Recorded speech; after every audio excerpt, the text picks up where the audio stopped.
Okay, and we're streaming now. I think. Yeah, there we go. Okay, cool. We're live. We're live. The world can see you guys, by the way. Awesome. And we'll mute that. What's up, world? Say hello, world. World panel. Yeah, this is gonna be fun. This is gonna be fun. So Renee, you're good. You're comfortable. You can you're gonna stand like that for 45 minutes ish for this show. I'm technically sat on the floor on a towel to make my tailbone hate life less. Ugh. So, all right. Yeah, I got no choice. All right. It's already 3 in the morning. It might as well be uncomfortable.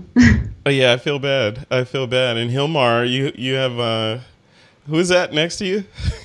That's Mr. P. We're gonna have to ask the story behind that. You know, it's just Yeah. You can make it up. It wasn't your idea. It wasn't mine. You're not supposed to out me like that. Come on. All right, and Tim, you're good to go? I'm ready. This is going to be interesting. This is going to be interesting. Yeah. All right, let's start the show, folks. We are good to go. We are streaming. We've got people in the chat room that are listening to us. I better mute that window. Who's in the chat room? Rick Killboy's in there. Mark Harris is in there. What's up, Mark Harris? MV Fan is in there. And we're just at the top of the hour. Okay. So here we go. Let's start the show. All right. And here we go.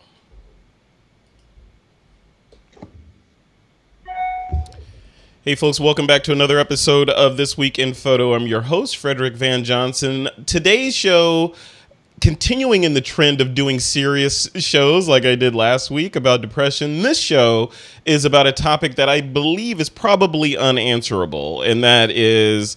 Yeah, is nudity fine art, and is fine art nudity? Are they interchangeable? All that stuff. So to talk about that stuff, I've brought on 3 experts this time. We've got who we got? Let's start in the lower left. Is Gilmar Smith? You are in Florida. You're awesome. We just did an interview a couple days ago that will be airing soon. Why don't you tell us a little bit about yourself? This is your first time on TWiP? Yes, it is my first time. Yeah. I'm a photographer. I'm a pixel abuser, as you said. There you go. Punisher, the pixel Punisher. Yeah. Cool. And I'm in Orlando, Florida, yes. And this is Mr. P. That is Mr. P, yeah. And this little inside baseball on Mr. P is... When we were doing the interview, I was complaining about Mr. P being distracting, so we figured that since he has to be in the scene anyway, you might as well give him some clothes. Might as well give him some clothes and make him a co-host. So Mr. P is the co-host over in Florida there. All right, also on the show, Miss Renee Robyn. Robyn, you're coming to us from the other side of the planet right now in the middle of the night, and you're a super trooper. Thank you for coming on. Where are you, and what are you doing? I'm in the Netherlands right now, so it's about 3 in the morning. You could talk low because people are next door. I gave them the heads up that it was happening, so for an hour, I guess they'll have to forgive me. Yeah, no, thank you for toughing this out and coming on. I'm sure I'll be paying for this in one way or another. For so long, you have no idea. Oh yeah. Oh no, we have an idea. And really welcome to the show, Renee. Also on the show is Mr. Tim Engle up here in my neck of the woods in Sacramento. What's going on, Tim? Yeah. Hey, neighbor. How are you? I'm good. Good. So Yeah. we round out the show for this topic on can nudity be fine art? And I'm gonna throw the first underhanded sort of softball to roll the dice, Gilmar. So, you're gonna help kick the show off. All right. This goes to you first, and this is going to be you other two. This is going to sort of set the stage for how this is going to go. All right. So the question I want to throw at you, Gilmar, is what is nudity? So that's an easy question. There is a Webster's definition for this. So in your own words, what is nudity? I'm nude right here. Can you see? Yeah. Yeah, with the strap. Yeah. What do you think? How do you define it? There you go. So Mr. That P was serendipitous. Yeah, Mr. P is nude now. Mr. P wanted to be nude. No clothes, just beautiful skin, everything out there. Yeah. And I think when you talk about fine art, yes, in my case, the way I think about it is beautiful is fine art if it's tasteful. Well, see, that's the thing, and that's. I'm glad you said that, because that basically is the gist of the discussion tonight, is the subjectivity of what tasteful is and how do you draw the line. And like in the description for the YouTube video, I said, something about is it along geographic lines, because in some parts of the world, there are different things that could be considered not acceptable, and could it be down religious lines? So Renee, Robyn, I'm going to throw a slightly different question at you. So Gilmar answered, nudity is basically, no clothes, everything's out there. What is fine art, in your opinion? Well, I mean, like anything that's creative, art is such a personal experience. But fine art, for me, in my opinion, has a timeless quality to it that transcends trends, that goes further than, that's basically, it's appreciated at all levels of history. Yeah. And that's again, that fine art is subjective. I was talking to someone the other day, and they were saying, fine art is anything that you blow up beyond 16 by 20. That becomes fine art, and you print it. Tim, Engle, here's a third question for you before we dive into the fray of the overall conversation. What is pornography? Yeah. I'll trade you. What is look uncomfortable there, Tim? I don't know. I guess if something's created for titillation versus art, I guess if the intent is different, I mean, I think you can create things for different reasons. I mean, so pornography is intent. So if your kids are on YouTube and a creator puts some full-on raw pornographic content up there, and they see it, but they say, I intended this to be gynecological. The intent is one thing, but the perception is something else. Like, how do you draw the line between what someone intends as, either educational or art versus what you perceive as pornographic? Well, it's got to be something that has to do with your upbringing, your background, and your moral structure. Yeah. I mean, which changes, I'm sure, over time for some people, but I think it's definitely, my upbringing versus your upbringing is going to kind of, I may think it different than you. Yeah, and that's the problem, which is why I wanted to do this show, because all four of us have different perceptions about probably all four of those things. We may be closer on some than others, but we're different. We have four different upbringings, four different ideas of what is acceptable, what's not acceptable. Some of us are far left, some of us are far right, some of us in the middle, speaking generally about the population. So Gilmar, I want to throw this next one to you. So if you... let's dial it down to photography. So you're a photographer, you're creating a work of art. And I know you and I, during our interview, we talked about how you build the pieces, you involve your kids and all that stuff in how you shoot. But when you create a work, are you creating that work for yourself, or are you creating it for the end viewer that's going to be watching and looking at that? Or is it a little bit of both? What do you think? I would say a little bit of both, but when I create my self-portraiture and the images that I create with my kids is for myself. And even when I edit things for my clients is for myself. I posted a picture today that it was completely different from what my client asked me for. But I did the images that she wanted, and then I did this image for me. And it was the one that she liked the best. Yeah. So I think that in order for you to make your best work, you have to be a little bit selfish. Yeah. Yeah, and I agree. I mean, otherwise, why would you do it? If everything is altruistic, what's the coal on your fire to keep you creating? Renee, Robyn, I want a loaded question, because I like to throw you loaded questions because I know you can handle them. So, so why does it feel like most of the world hates the female nipple? Why is that? I Why? think- And let me give you some context behind this. We have this critique channel on the TWiP PRO community, and someone posted a very good photograph of a woman who's laying on the beach, and he felt compelled to Photoshop some sand over her nipple so that people wouldn't be offended, versus the sandless version of it, which is why we're doing the show. Basically, that was the impetus of this show. So why is that? Like, why do those discolored pixels offend people more than the other parts of the body? Well, I mean, if you look at history, I mean, I think it was only in the 50s men were allowed to go around topless, right? Mm-hmm. I mean, that was just a cultural shift that happened. There's still places around the world where male nudity is not accepted either.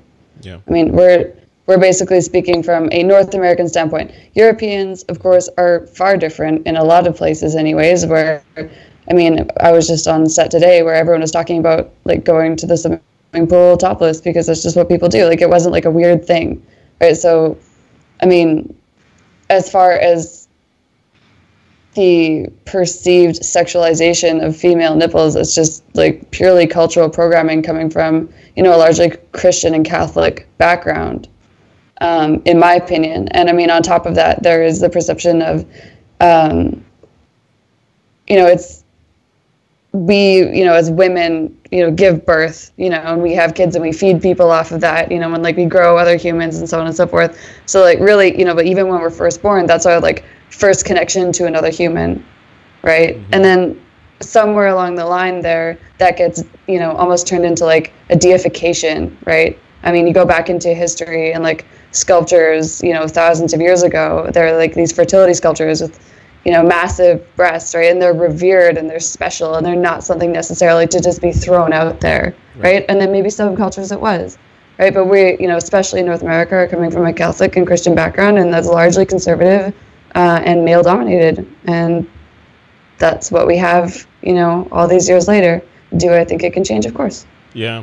And I wonder, and part of the driving force behind that question is, where are things going? So if we, if like Renee, like you say, we're living in this, at least in North America, in sort of this box, that's sort of isolated. But what's not isolated is the internet, for the most part. Depending on the country, there are a couple countries that have isolated themselves from the internet. So if you look at that, as, okay, now it's Pandora, and you overlay on top of that pornography and nudity and fine art have different definitions around the world. How do we find common ground on the internet? Tim, I want to go to you after this, but Gilmar, I want to get your thoughts on that first. Like, how do we find common ground on a global basis from a photographer standpoint when we're creating work that we want to be seen or have seen by the widest audience possible? I think it's just like a matter of perception, and a matter of taste. You can, like, if you try to please everybody, you're never gonna be able to do it. Mm-hmm. So you just have to be true to yourself. Obviously, in the social media channels, you're not able to post many things. If you post a nipple on Facebook, you're gonna be banned. Yeah. Unless you Photoshop a male nipple on a woman, then because those are so vastly different, right? Well, I mean, the extra hair definitely helps. Yeah. I'm not even touching it. That was nice, Renee. Nice little bait there, but I'm not taking it. You got to do better than that. Tim, all you have to do is notice. That's good enough for me. Well, I think to reiterate what she said, I think it's like you can't go about it with the intent to try and please all channels, all people, all internet. Yeah, I think that's easier said than done. Hey, I'm a purist and I'm just going to work for myself, and it's all about the art. But Tim, you're a perfect example.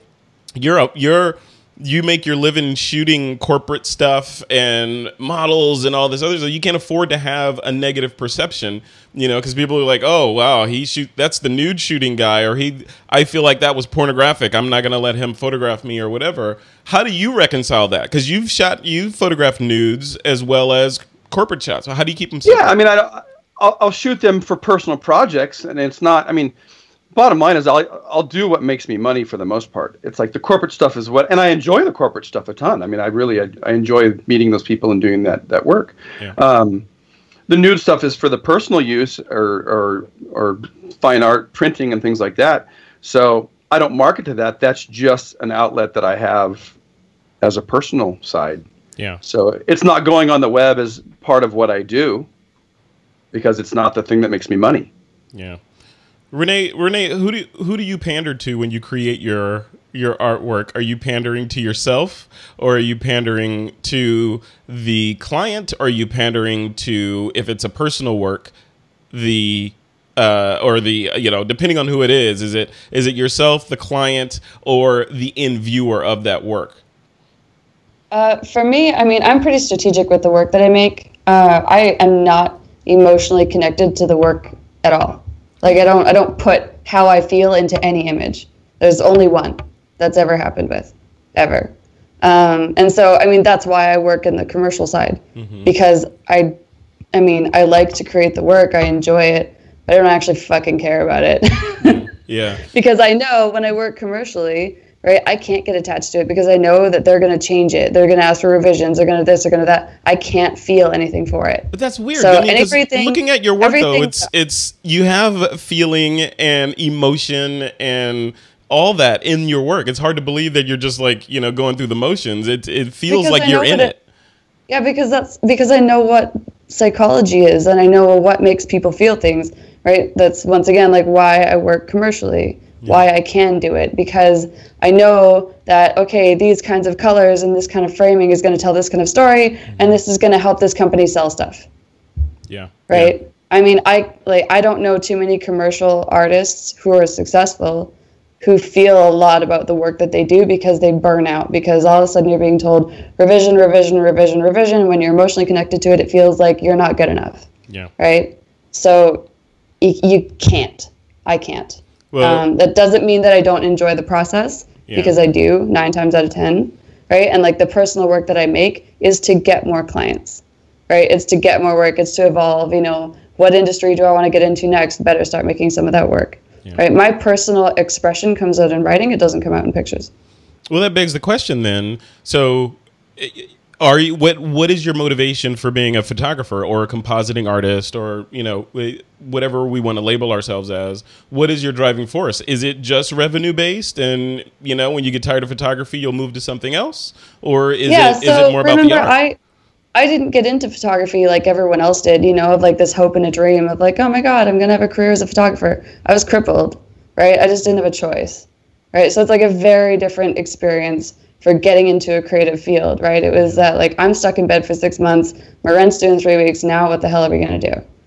Right? So it's like, it does come from like a practical standpoint, even though, let's be honest, having a career in the creative arts is extremely impractical. Yeah. Right? And at this point, it's just still working.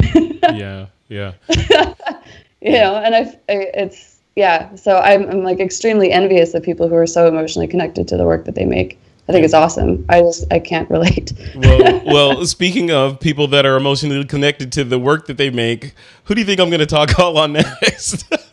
Yes, Gilmar Smith. During our interview, you revealed that you're almost the polar opposite of Renee. I'm getting an echo from one of you guys here. I hear your speaker. Is it me? It might be. Oh. It's just like I keep turning it on and off because my kids are around, so I just don't want to interfere with anybody. What do you think? What do you say to Renee's purposeful disconnection from the work versus your heart and soul and memories are literally locked into a lot of the work that you do, and that's the driving force for the work that you do? How do you reconcile those for me?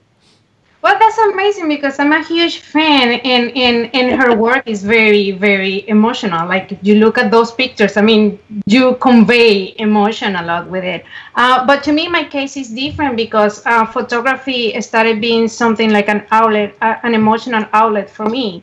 And then after everything that I went through that we talked about last week, I mean, it was a matter of decision. Do I want to do something, just for money, or do I want to do something that, that makes me feel good, that kind of serve as a therapy? So that's what I do, and that's, why I try to involve my kids in what I do, self-portraiture, because it is a way for me to find emotional balance. Yeah, yeah, and that's it. I mean, I forget what we named your interview, but it was something about that, right? And using photography as a mechanism to manage the things that life throws at you, right? Yes. So, yes. yeah, that's interesting. Tim, so you heard two polar opposite sides of the argument there in terms of, you know, your motivations for doing your work. Renee slides on the commercial side.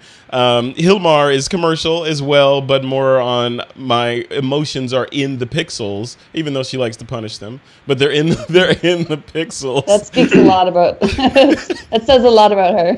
Exactly. Oh yeah, that's right. Well, we'll have to dive into that. Tim, what do you think, man? Where do you fall on that scale? I almost feel like I am kind of like in the middle. It's I do get emotionally invested in certain types of the stuff I do. I do it because I actually like the process. I like, you know, I talk about the corporate stuff. I like going out and I like meeting the people and I like talking to them and I like, you know, in some cases I get a few minutes, but I like getting to know them. I like, you know, I like the challenge of walking into environments. You know, yesterday I had, 8 minutes to shoot a group of 12. Yeah. I like that challenge. Having 4 shoots, in 3 hours that I have to get done because there's deadlines to that stuff. I enjoy that. Yeah. That pace. But then I like to slow down and I like to have, long sessions with people that are, with portrait sessions that are more intimate and that I get to know them and I just have a conversation because I think some of the best portraits I have feel like you're having a conversation with that person in the image. Sure. Yeah. So I'm kind of in the middle in there. Yeah. Well, let's put a fine point on this topic that we're covering, and that's the idea of nudity and fine art. How do you reconcile it? I want to paint a picture for you guys, and Tim, maybe you can continue on this. When you're creating, let's take commercial work and commissioned assignments out of it, all that stuff. You just had this vision in traffic one day. You're like, I got to create this image, and it looks like this, and this. Where do you draw the line on if nudity or some sort of suggestive, sort of pose or element is included in the photo? Where do you draw the line on what's acceptable and what's not?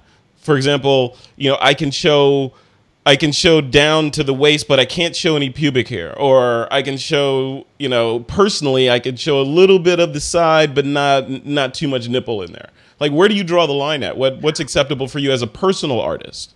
I think as I'm shooting, I don't know that the line morphs depending on what it is. I mean, I'll shoot until I feel like it's there. If the nipple was in it, then it's fine. If crotch was in there, then that's what it was. I shot some stuff 2 weeks ago, and it was all about just a shaft of light. So it was about moving through that light and finding the angles and the shapes that, still say what it was, but showed whatever it needed to show to illustrate the image. Mm-hmm. So I don't know that there's a line necessarily. I think it's just about, where it kind of evolves to. It that's for me. Yeah. It depends. Renee, what about you? So you have a different line. I know I've seen your work and you push the limits in a lot of different ways, and your work is stunning. Where do you have a line? Do you have a line when it comes to the kind of content that you will or won't depict in your images? For me, the biggest thing is respect. Because, I do work a lot with the BDSM community, lesbian, gay, transgender as well. And most of that work doesn't go online. It's a lot of people who are in the closet, that will never come out, whether it's career reasons or whatever. But my line is no matter what, it can show whatever, however, whatever is in, out, doesn't matter. But so long as it is depicted in a way that does not demean anyone or anything or any concept, that's where my line is. Yeah. And Gilmar, what about you? Where do you fall on that?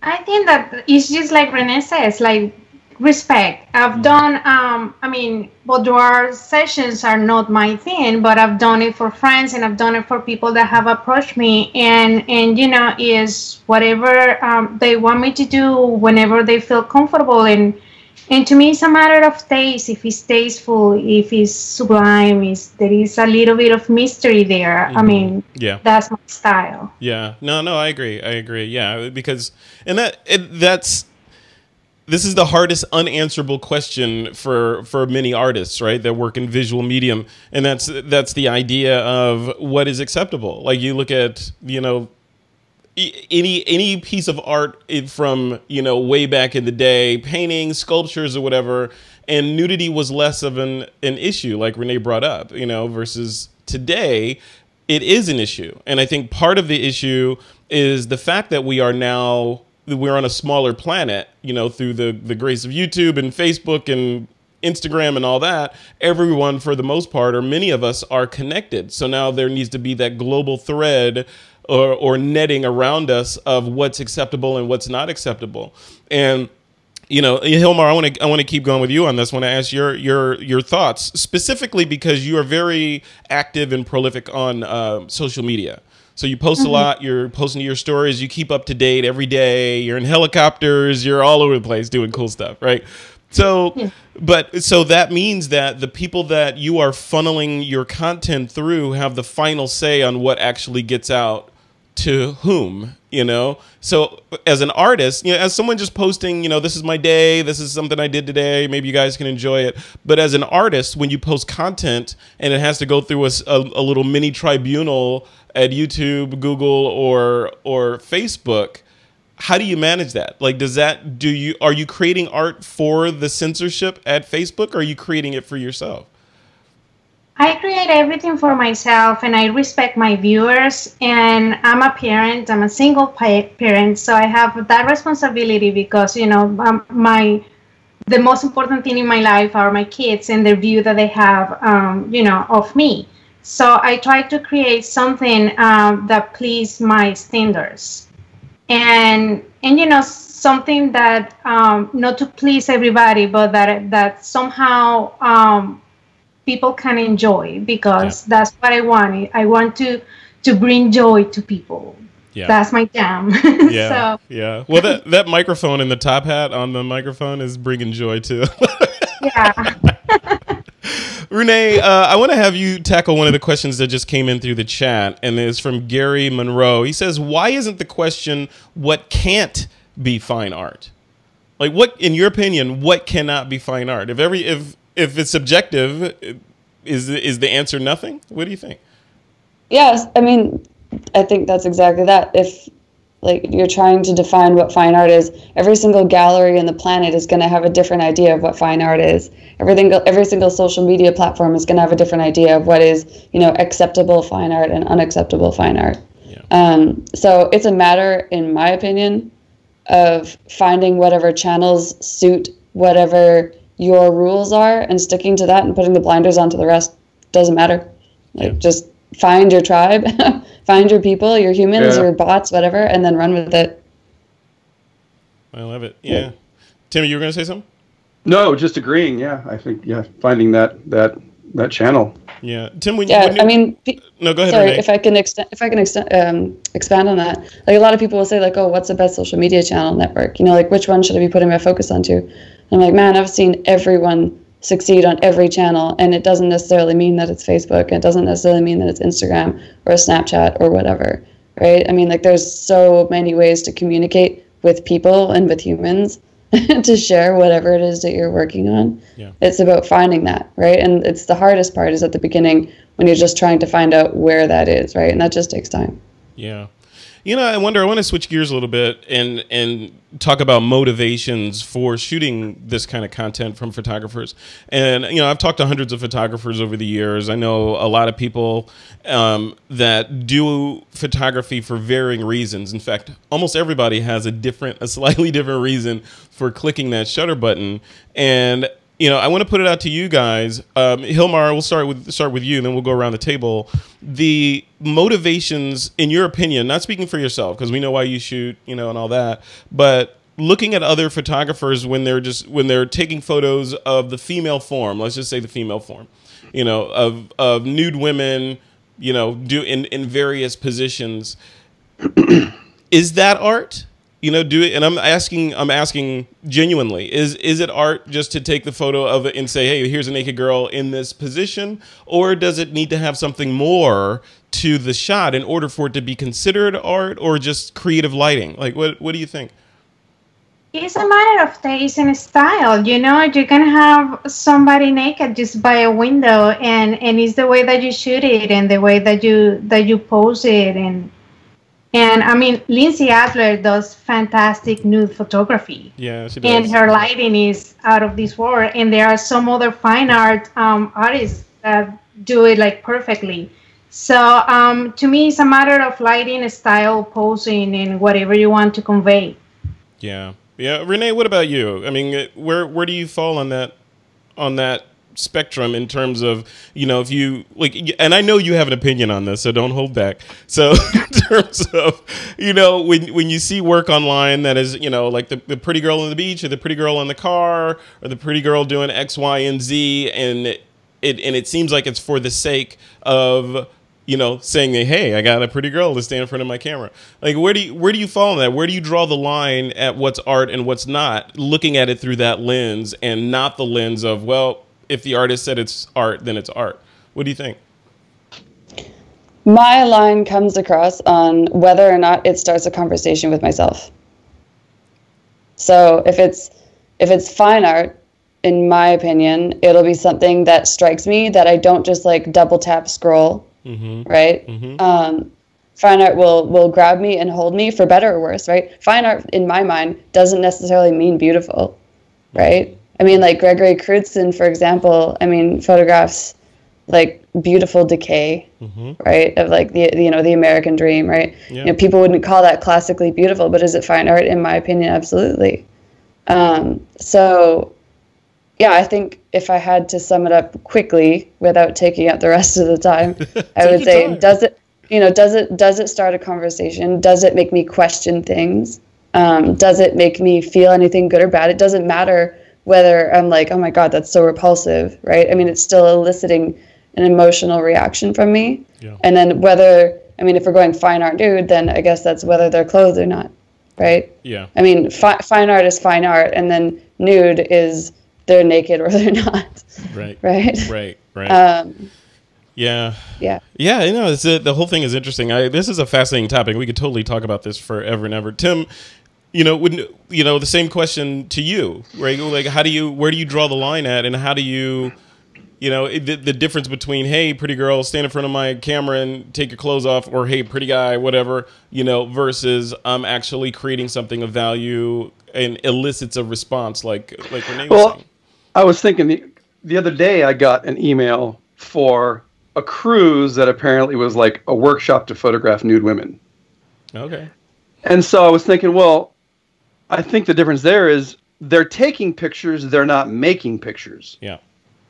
And so it's like, and there maybe is a line in there where it's like, okay, I have one model and I have 5 photographers, taking essentially the same picture. I think there's an intent that's different there versus like I have one photographer with a model working with light and angles and posing and controlling the image to make what they want. So I think maybe the intent is the difference in some of that. I can't imagine they're all fine artists trying to make, a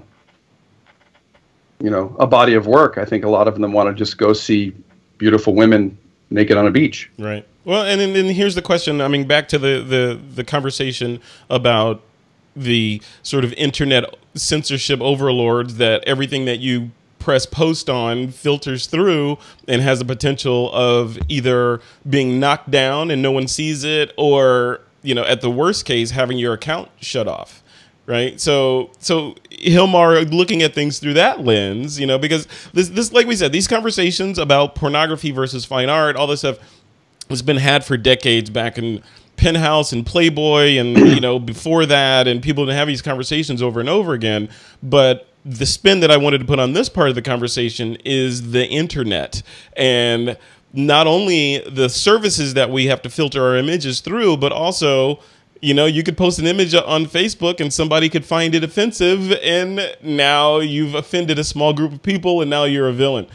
How do you manage that, Gilmar? I mean, how do we manage it as the This Week in Photo Army? You know, how do we manage, okay, I have this vision for a shot, I want to do it, but let me take this piece out because it might offend this group, and I can't put that in there because this country is offended if I depict that in there, and, you know, we're global now. So how do we manage that? Well, in my case, I try not to post that kind of photography. No, because I don't like it. I love it, and I follow. Like, I have so many friends that shoot news, and they do it greatly. But I work mostly with families and kids, and that somehow will interfere my business, even though I have no problem with nudity at all. But I've seen so many beautiful photography from my friends that have been banned from Facebook. Wow. Which, I mean, I say they're tasteful, they're beautiful, but there is always going to be somebody that is going to be offended. Yeah. And that's the issue, right? I mean, part of it, and Renee, you can speak to this, right? In depth, it's very easy to offend people online or rile them up or make them happy or sad or feel a certain way, right? It's very easy to do that online, especially if you have a large following like you guys do. So how do you manage that, Renee? How do you reconcile that whenever you post something and you are transparent, raw, to the nth degree, to the marrow online, right? You say whatever comes in your head. How do you manage all those communications, the images that you want to post with knowing that you're going out to a global audience? Well, I mean, one of it is knowing the target audience, right? So my personal Facebook page is savage. It is. It's a lot more intense than my business Facebook page, right? So I know that if there's people who are like a little bit more sensitive or whatever, I just tell them like, look, this is offending you, go over here. But on the other side, every now and then I just like pulling the pin and watching to see what happens. Yeah. You just stir it up a little bit. Yeah, like a couple times a month if I'm like stuck editing some job that I really don't want to be working on. I'll just like pull on some really controversial topic that I know is just going to get people going and just see what happens. I mean, I'm really interested in psychology. I'm really, really interested in what makes people tick. And I like the fact that social media allows for a playground for me to figure out exactly like which people, because I mean, like I pay attention to who comments. I don't necessarily, read everything all the time, but I do pay attention because I want to figure out like, okay, if I write this, how much money am I going to bet against myself that these people are going to comment? And I'm usually at this point, it's been long enough, I'm like 98% accurate, which is pretty fun. But I mean, at the end of the day also, I mean, if I want to post nudes, I go to Twitter. If I want to post stuff that's like remotely questionable, it goes to Twitter. Yeah. Right? If I go to Instagram, I mean, I know I'm going to make it like ridiculously, insanely, painfully PG, right? Mm-hmm. Except for the writing, because they can't ban me for what I'm writing yet. Yet. Right? Yeah. I mean, I'm not throwing out hate speech or telling people to like hurt other people or animals or whatever. Although apparently that seems okay, but a nipple is not. Yeah, that's very true. That is very true. I can blowtorch a fucking cat on Facebook and it's okay, but God forbid you show a nipple, you're going to hell. Right. But I mean, that also, there's like a morality there that is very, very questionable. Yeah. But it is knowing like, what playground do you want to get into? Like I know if I go to certain countries, I have to cover my hair. All right, looks like Renee is breaking up a little bit. Yeah.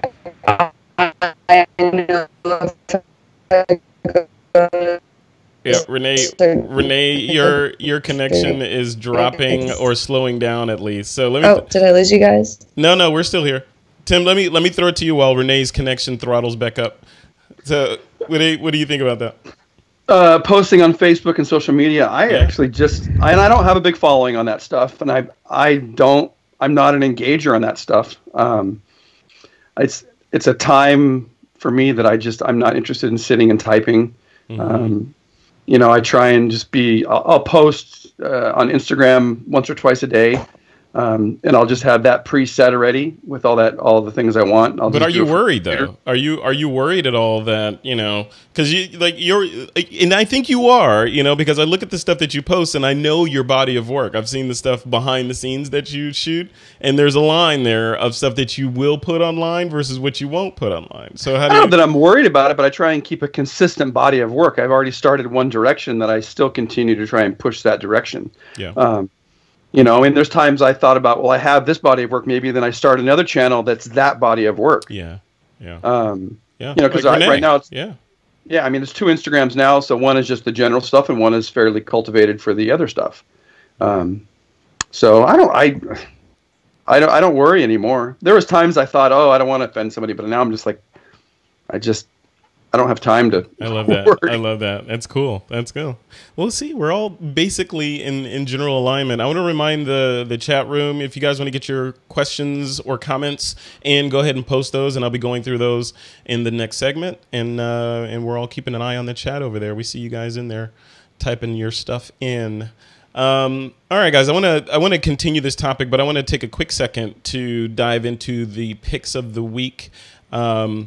And Tim, I know you have one. I didn't see Gilmar's or Renee's listed in there, so you guys have about 10 seconds while Tim delivers his pick of the week. Tim. So, in the past, my tips of the week have always been little gadgets or little things that aren't related that I've adopted for photography, from little goofy lights to, who knows. But this one is probably the most expensive one that I've ever done. So for years, I've been like the Alien Bee shooter with the, lights that aren't super expensive. And I dove into, high-speed sync finally after ever. Oh, nice. And so it's these Photex and their battery packs, so I had a big project in Arizona where I was photographing the female fighter pilots for the Air Force. Mm-hmm. And that's what kind of pushed me to those. I needed something that had no wires, that I could move quickly, that it had a high-speed sync. And these things have been phenomenal. Nice. On a battery pack, they went all day. What do they run per head? I want to say it might be, I have a pack and a head, so it was about $900 for that. Okay. Oh, no. And, we all would love to have expensive photons like Pro Photos, but I this was a much better investment, and they've been rock solid. I used them today. I got them set up and shot a portrait in about 8 minutes, and was right on at 0.004 of a second, and was out. So they've been great. Welcome to the world of strobe, Tim Engle. Whatever. All right. Who wants to go next, Gilmar or Renee, Robyn, for pick of the week? I've got mine. All right, Renee, go for it. On the topic of art nude stuff, I think there's a really, really great art nude book out there by Alan Amato called Slip. Mm-hmm. You can get it on Amazon for about $40. It's awesome, and it's all about being nude for a living, and these like short essays and stories, but about the subjects that he's photographed, and it's beautiful lighting. It's really very different posing. It's not the usual, and more than anything, that book in my mind defines what an excellent body of fine art work looks like, because I read that book cover to cover. Wow. I was lucky enough to meet him when I was in LA for coffee, and I picked up a copy of the book, and I knew I was going to love the photography because I'd followed the project on Instagram, but I was surprised at how compelling the stories were that were associated with the book, and then the framing that he chose and how it's organized. It's really fantastic, so I definitely recommend that if you're looking for some artistic inspiration. Awesome. All right. Make sure you punch that into our document so I can put that in the notes. Yeah, for sure. Awesome. And Gilmar Smith, what about you? What is your pick of the week? Well, for me, is my handy platypod. The platypod, yeah. Yeah, I just got them recently, and I've been playing with them. I'm now using the Max, the big one, because somehow it makes me feel like more comfortable. I have to adjust to the and I used it. If you go to my Facebook page, my kids, I have a crazy house. My kids love to go down the stairs on a mattress. What's wrong with that? that's fun. I mean, they're not playing with their iPads or, you know, their phone or the computer or whatever. Yeah. So I was like, I wanted to take a picture of them because, you know, it's those one of those memories that you want to, you know, keep forever. So I used that little thing, and it's amazing.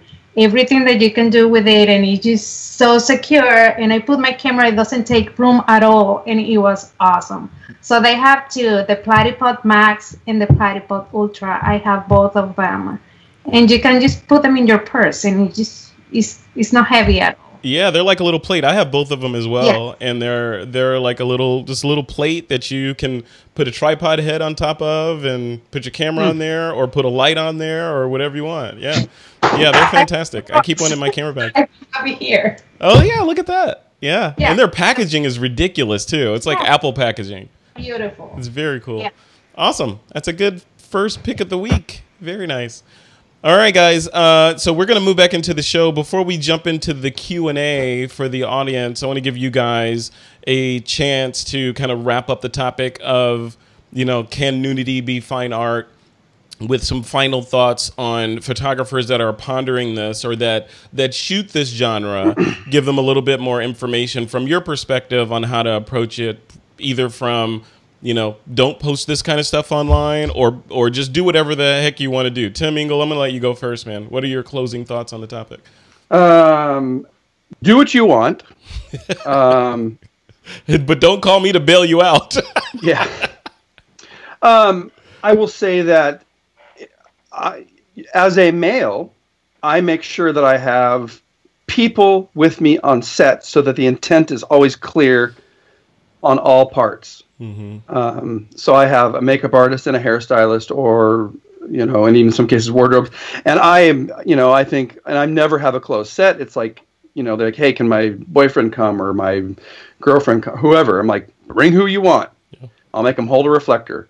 So I think do what you want. Do it with, you know, hopefully you have good intent and good motivation. And I'm gonna piggyback on top of that. That's sage advice for sure, but I don't think it just applies to the male-female direction. I think it applies in all kinds of X, Y, up, down directions. If you're dealing with other humans, there are boundaries, right, that you don't cross, and you know, it's basically care and feeding of other people and not getting in their space and not being an idiot, basically. You know. So. Yeah, I mean, all of my shoots are, you know, with crew. Yeah. Other than when I'm out with corporate people, you know, lawyers and doctors. But, you know, if they're in studio, it's a crew. Yeah. Yep. I like it. Plausible deniability. Renee, Robyn, what about you? Closing thoughts on the topic for the audience? I think whatever it is, I mean, the most common question that I get is, you know, how do I get into making fine art work? And I'm like, well, just make a shitload of it until the community, which is our global community, you know, recognizes it, like until a large number of humans acknowledge what you're doing and they all say the same thing. The feedback loop is saying the same thing over and over and over again. Then I think that's when you've started to achieve what you're looking for. Yeah. Love it. Perfect. Sage advice. You guys know stuff. Gilmar Smith, closing thoughts on the topic. Can fine art be nudity, and can nudity be fine art, and all that stuff? What do you think? Of course it can, but I'm going to repeat everything that I've been saying. It has to be, I mean, it's a matter of perspective. Yeah. It has to be pretty, well, it doesn't have to be pretty, but it has to be tasteful. Yeah. Okay. Yeah. And that's, see, now we're back to the beginning of the conversation again, because who defines what tasteful is? My taste may be different. I would argue that my taste is probably different. Yeah. I've got weird taste. And I know Renee Robyn has weird taste, and so does Tim. Oh, Freddie. Don't paint me with the same brush there, Mr. I'm sorry. I'm going to throw paint on you. I know. What was his name, Renee? Oh, Freddie? Oh, yeah. Really? Now I'm Freddie. Yeah. See what you started, Gilmar? Freddie. Yeah, that was high school. That was me in high school. All right, guys, let's move into speaking of full circle, now it's back. Yeah, now it's back. Yeah, I'm back in high school. Happy birthday. Let's go into some of the questions that we've been getting in. Let's see. Okay, here's one from Mark Harris. Let me bring this on in here. So Mark Harris says, porn aside, I can post nudes on my website. However, I have to censor them or make sure I make images specifically to post on social media. Do you guys do that? Do you create like, okay, this is the real thing, and then here's the digitized version that will not get my account shut down? Renee, you do that? Yeah, of course I do. Yeah. So, because I realized that, like, you know, some social media platforms are like Saudi Arabia and some of them are not. yeah.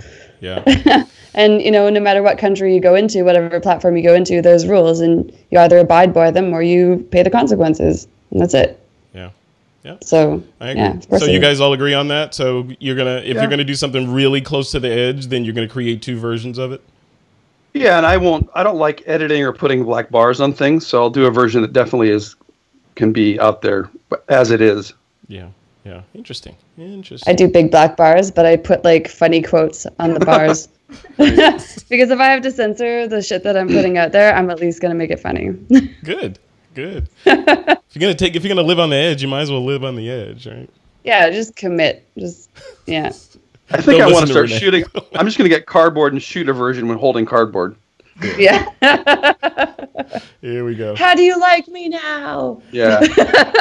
All right, guys. So the next question is from Body Snatcher. And Body Snatcher says, can someone start out in photography shooting nudes?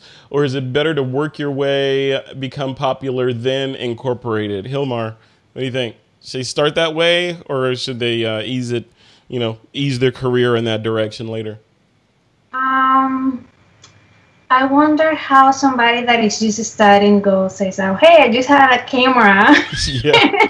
You know, it's weird to me, but hey, I just have a camera and I'm gonna start shooting nudes. So I think that first you have to kind of build a reputation, or try just doing something with a little bit of clothes on, and then just jump into, I think that is a way to ease your subjects too. Yeah. Yeah, it's interesting. Yeah, I think, I don't know. That's a hard question, because if your calling is to shoot that genre, what do you do? You're like, oh, I'm just gonna do this other stuff first, and I don't know. Renee, what do you say to that? Yeah, I think a lot of people. I mean, when people first get into photography, when they start it because they love it and it's like this expression outlet. I mean, a lot of people, many photographers I know, started out doing nudes because it's an easy dopamine hit. Right? It's an easy target to get likes. It's an easy this, it's an easy that. It doesn't have to be a good photo. And people are just like, yeah, tits. Yeah, right. Pretty much, yeah. And I don't really see anything wrong with that, so long as it's not being used for an exploitation purpose. Right? Like, we all have our creative process, and it has started and grown such individual ways for all of us. I mean, there is always the question of, like, if you just bought a camera, who are you going to convince? But that doesn't mean that there aren't people out there who are like, hell yeah, I'm cool with it, whatever, why not? That's true. Right? So, I mean, it goes back to, like, who your clients are, and I think there's a client for every pay scale, and I think that there's someone willing to stand in front of your camera for every level of skill, and that's the only reason that we get to where we are, because somebody had low enough standards to accept us taking their photo when we first buy a camera, whether they're clothed or not. And I've seen it both directions. I have a friend who started with his girlfriend and her friends, and that circle and that group, and he killed it. He actually did phenomenal stuff. And then he had people just asking him to do it. So it kind of like, it went that direction. Yeah. Yeah. Well, you got to start somewhere all the time. All right. I mean, the biggest thing there that I would say, though, is, like, I've always been cautious with nude work, because it's really easy to destroy a reputation, and it's really hard to get it back. Yeah. And with nude work, as obviously this conversation, enlightens, is that it still is, unfortunately, in many places, a very controversial subject. And so tread carefully. But I mean, if you're going to do it, just commit. Yeah. And just be like, whatever shitstorm comes out of this in 10 years when I go for politics, fine. Yeah, I love it. Yeah, just do it. So Renee taking the Nike slogan. Yeah, right? With everything in life. All right. Next question up is from Trevor Panaki. Trevor says, traditionally, the arts have revolved around the concept of an idealized form of beauty, everything from music to photography. Does it have to be beautiful to be fine art? Gilmar, you're saying no, it doesn't. So it can be ugly and still be fine art? I would argue most art that I see in modern art museums is ugly. So, so it doesn't have to be beautiful? No, it doesn't have to be beautiful, and it's just beauty is different from everybody. You know, everybody has a different taste. So what it can be beautiful to me, it may be not beautiful to you. Yeah. Nope. I agree. I agree. All right. So I'm just stepping through these questions now. Here's another one. Interesting. Well, this is the question that we've been answering all night. Zoran says, "What is fine art?" I think we tried to answer that. I don't think there's an answer to that, frankly. I think the answer to what is fine art is it's subjective. It depends on where you are, who you are, what your goals are as an artist. And even in the pornographic genres, where somebody would say, yes, that is blatantly pornographic, in some certain circles, people may argue that. So, well, yeah. Some people would argue that porn is still art. Right. Mm-hmm. Right? I mean, it is an art form in order for you to look at it and go like, yeah, it's porn. Yeah. You know, there is like excellently executed pornography, and then there's terribly executed pornography, like everything else. Yeah. But most people don't notice, right? So, you'd be surprised. Yeah, it's like, oh, the lighting in that was, Yeah, but look what happened with Playboy and Hustler. Like, they revolutionized nudes, right? Yeah. Like, that changed everything. So you can't even say that, like, you know, people don't really notice. I mean, sure, there's, like, you know, deep spirals of Pornhub that you can go to where it's just like, what the hell have I done? I have no idea what you're talking about. I have no idea what you're weird. Yeah, no, I like read a subreddit, so I've been told. But, I mean, on the other side of it, though, there's still, like there is such a thing as, like, excellently shot everything on the planet, and then there's terribly shot everything on the planet. So, I mean, even if you want to shoot porn, you're going to have to spend a bunch of years being bad at it before you finally get good at it. There you go. I like it. I like the Nike way of doing business there. The last question I'm going to give to you guys, and this is the perfect way to end the show, and this is from a TWiP Pro member, Kyle Nishioka. He couldn't be here in the chat tonight, but he sent his question in through the membership board. He says, does anyone's definition of an art form or of art versus porn matter if you can't program it into a robot? The policing of online content is now or will eventually end up being done by machine. How is art supposed to be determined algorithmically? Tim, you want to take a stab at that? No. Hey, in the future, you know, software is going to make the determination on if your image is going to make it online or not. So, geez. Yeah. What's the question, man? I love it. How is art supposed to be determined algorithmically? Like, or is it just like Mad Max for photographers at that point when the machines are in control? Yeah, I mean, is it going to be dictated on shape and light and skin color? Then is black and white going to be like, not detectable? I don't know. Yeah, that's is the amount of bumps in the image going to be a flag on the algorithm? I don't know. Right. It's well, the whole thing is scary, Renee. You know, from your standpoint, how do you feel about that? I mean, if computers take over what the general consensus of this planet says is art and what's not art, and obviously hopefully somebody's controlling the computer, but how does that make you feel as an artist, knowing that your audience is held hostage by these algorithms, and as an artist, you have to play within its rules in order to get your work out in front of the widest amount of people? What do you think about that?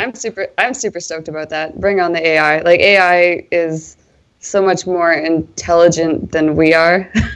I'm cool with it because for me, then it gives me. I mean, all I need is a set of rules to play by, right? I want to know the rules, and if I know the rules, then I'm good, right? Like I said, like art, like photography for me is not my form of self-expression, and if it is, I mean, I don't think any of us can conceive what a world with like a high-functioning AI would be like.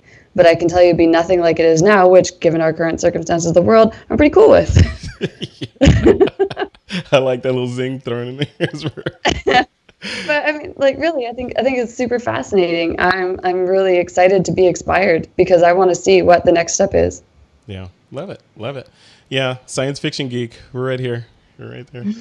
Gilmar, what about you? What do you think is You know, if the machine and robotic overlords control what you post online, does that affect what you'll shoot? Will you just pull a Renee and just say, hey, just show me the instructions and where the sandbox is, and I'll play within that? Or do you rail against the machine? What do you do?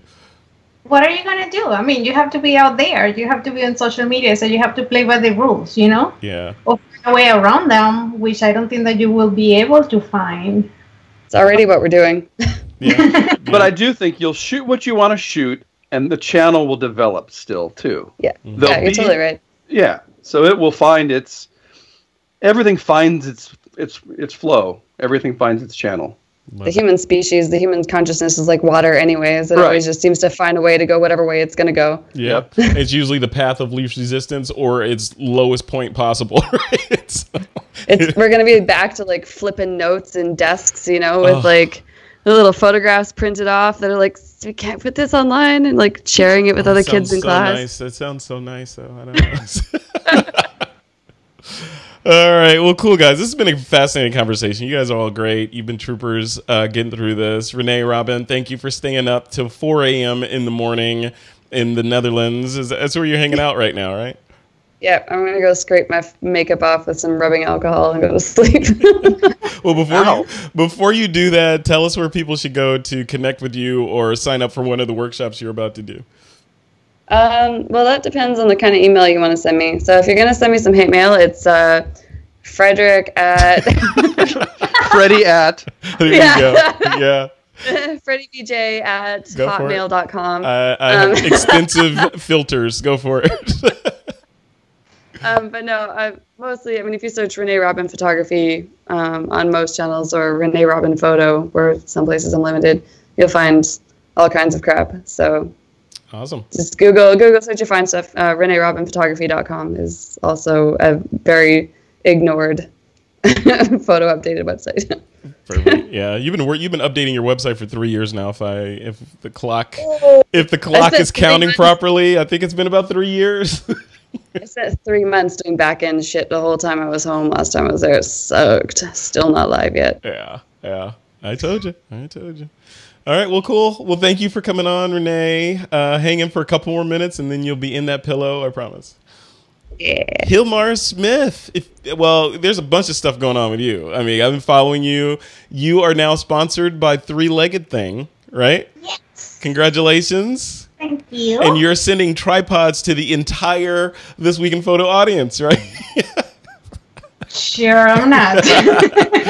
Well, what does that entail before we let you go? Being sponsored by Three-Legged Thing. What does that mean? What's the gist? Their pro team and I mean, have you seen the names of everybody there? Yeah.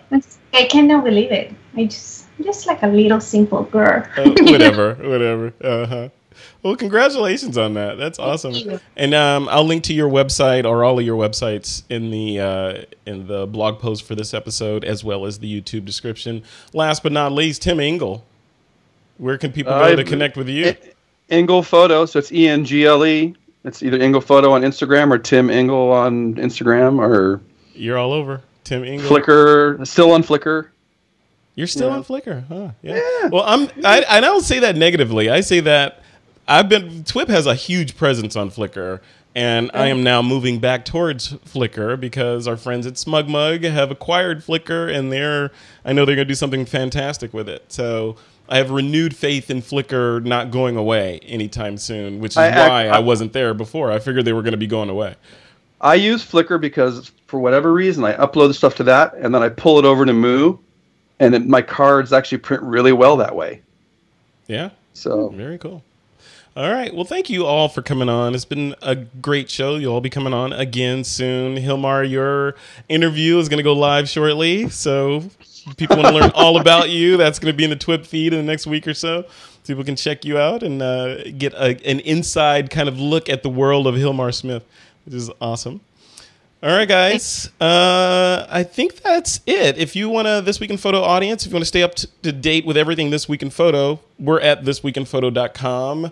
And to subscribe to the show, the podcast, the audio, just go to thisweekinphoto.com/subscribe, I think we have it at, and or thisweekinphoto.com/YouTube. We'll redirect you over to our YouTube channel or just search for it. If you're watching live, you're already on our YouTube channel.